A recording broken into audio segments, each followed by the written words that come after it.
Assalamualaikum warahmatullahi wabarakatuh. Perkenalkan, nama saya Nabila Zulfa dari Prodi PGSD kelas RA3 dengan NIM 8622410110. Tujuan saya membuat video ini adalah untuk memenuhi tugas UAS mata kuliah pedagogik yang diampu oleh Ibu Hilda Daniartita Nurmahadi MPD. Di video kali ini saya akan menjawab 5 pertanyaan yang sudah Ibu Hilda berikan kepada saya.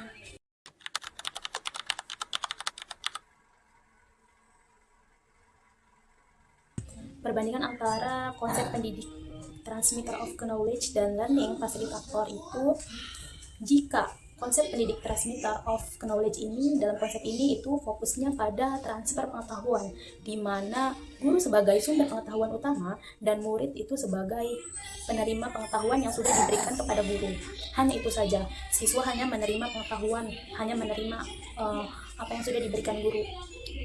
Jadi siswa itu hanya penerima pasif, penerima pengetahuan pasif, tidak aktif gitu ya. Di konsep ini juga menekankan pada hafalan dan pengulangan, pada hafalan pembelajaran, materi pembelajaran, dan mengulangi materi pembelajaran. Jika konsep pendidik learning facilitator ini fokusnya pada proses belajar siswa, di mana guru sebagai fasilitator dan pendamping belajar dan siswa adalah sebagai peserta aktif dalam proses belajar. Contohnya adalah ketika siswa ingin proses belajarnya itu, metode belajarnya itu adalah presentasi di kelas agar siswa lebih berperan aktif di kelas. Guru sebagai fasilitator itu memfasilitasi, contohnya dengan laptop, speaker, dan lain-lain. Nah, itu adalah contoh dari learning facilitator, di mana guru memfasilitasi dan juga mendampingi anak murid ketika presentasi, dan siswa juga berperan aktif dalam presentasi di kelas tersebut. Konsep ini juga menekankan pada pemahaman dan analisis, di mana siswa ditekankan untuk memahami materi pembelajaran dan menganalisisnya. Menurut saya, konsep pendidik learning facilitator lebih relevan di era sekarang ini. Alasannya adalah karena paradigma pendidikan telah bergeser dari sekedar transfer pengetahuan menjadi pengembangan keterampilan dan kompetensi siswa secara lebih luas. Ini berarti bahwa peran pendidik bukan hanya sebagai sumber pengetahuan, akan tetapi juga sebagai pembimbing dan fasilitator yang membantu siswa untuk mengembangkan kemampuan mandirinya. Dan juga kebutuhan akan keterampilan di abad 21 ini semakin meningkat. Siswa juga perlu dibekali dengan keterampilan seperti kolaborasi, komunikasi, dan pemecahan masalah di era modern ini. Dengan demikian, guru sebagai fasilitator juga mampu dan dapat membantu siswa mengembangkan keterampilan ini dengan belajar dengan melalui pengalaman belajar yang lebih interaktif dan kontekstual.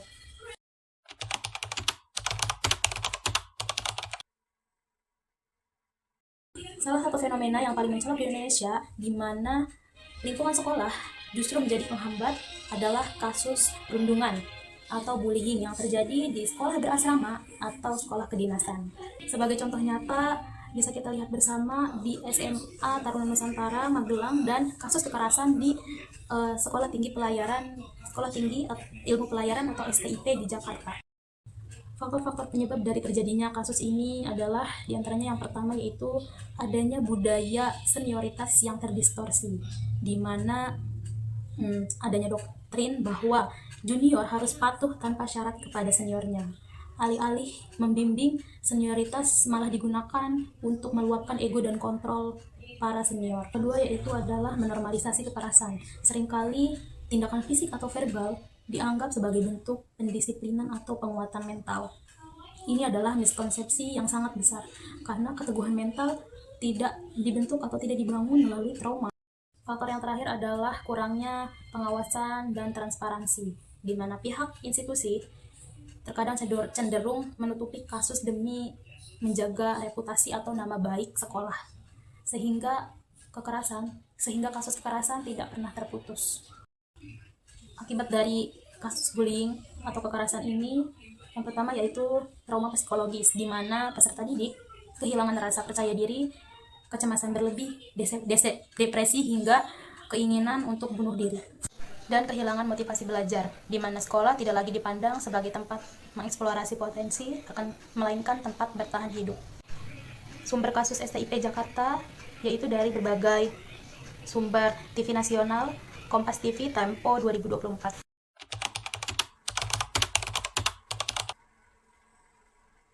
Pendidik dapat menegakkan disiplin tanpa menghilangkan unsur kasih sayang dengan cara membangun hubungan yang positif dan saling menghargai kepada siswa.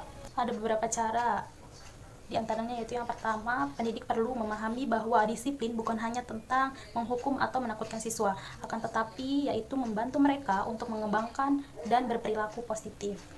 Untuk mengembangkan keterampilan dan berperilaku yang positif. Dengan memahami konsep disiplin tersebut, pendidik dapat menciptakan lingkungan belajar yang positif dan mendukung. Yang kedua, pendidik juga perlu menetapkan aturan dan batasan yang jelas dan konsisten, sehingga siswa bisa tahu apa yang diharapkan dari mereka. Namun, pendidik juga perlu menjelaskan alasan dibalik aturan tersebut, sehingga siswa dapat memahami pentingnya disiplin yang sudah dibuat. Yang ketiga, pendidik juga perlu memahami dan mendengarkan kebutuhan dan perasaan emosi siswa. Dengan begitu, pendidik dapat membantu siswa mengembangkan keterampilan mengatasi masalah dan mengelola emosi mereka. Dan yang terakhir, pendidik juga perlu menunjukkan empati dan kasih sayang kepada mereka, bahkan ketika mereka melakukan kesalahan. Dengan begitu, siswa dapat merasa lebih aman dan didukung, sehingga mereka lebih bisa belajar terbuka kepada kita untuk belajar dan untuk berkembang.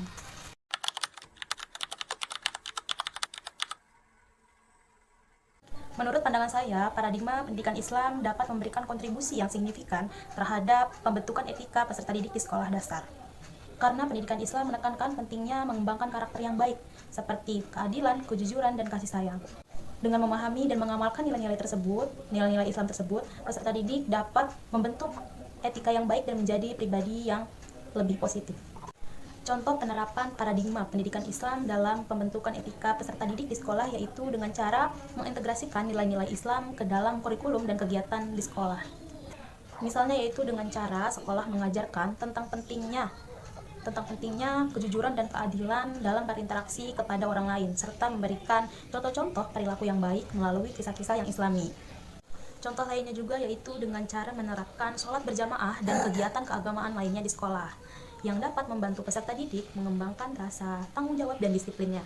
Selain itu, sekolah juga dapat memberikan penghargaan kepada peserta didik yang menunjukkan perilaku yang baik dan positif, yaitu seperti penghargaan siswa teladan atau siswa berprestasi. Dengan begitu, paradigma pendidikan Islam dapat memberikan kontribusi yang signifikan terhadap pembentukan karakter peserta didik di sekolah dan membantu mereka menjadi pribadi yang lebih baik lagi dan lebih positif dan berakhlak mulia.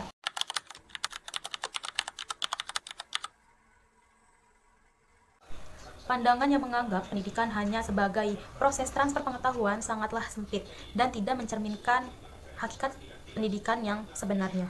Pendidikan tidak hanya tentang memasukkan pengetahuan ke dalam otak manusia, akan tetapi tentang bagaimana mengembangkan keterampilan, kemampuan, dan karakter mereka. Pendidikan yang hanya berfokus pada transfer pengetahuan saja dapat menghasilkan siswa yang hanya mampu menghafal dan mengulangi informasi saja, akan tetapi tidak dapat menerapkan pengetahuan tersebut ke dalam kehidupan sehari-harinya. Selain itu juga, pendidikan yang hanya berfokus pada pengetahuan akademis dapat mengabaikan aspek-aspek lain yang penting dalam kehidupan. Contohnya itu seperti keterampilan sosial, emosional, dan spiritual.